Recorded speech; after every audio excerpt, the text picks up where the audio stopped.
வணக்கம், நான் பிரகதி. இன்னைக்கு நான் ஒரு கதை சொல்ல போறேன். ஒரு நாள் சிவனும் பார்வதியும் உட்கார்ந்துருந்தாங்களா. அப்ப நாரதர் வந்தாராம்.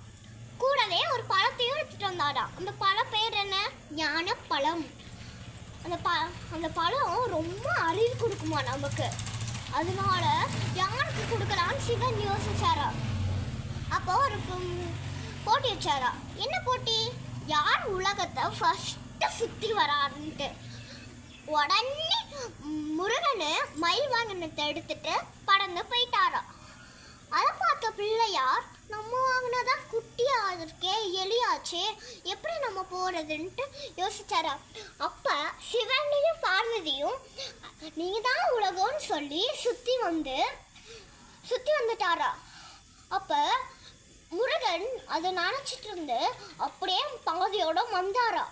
அப்ப நான் தானே உலகம் சுத்தி வந்தேன், இவன் என்னன்னா உங்க 2 பேர்த்தையும் சுத்தி வந்து பழத்தை வாங்கிட்டான்.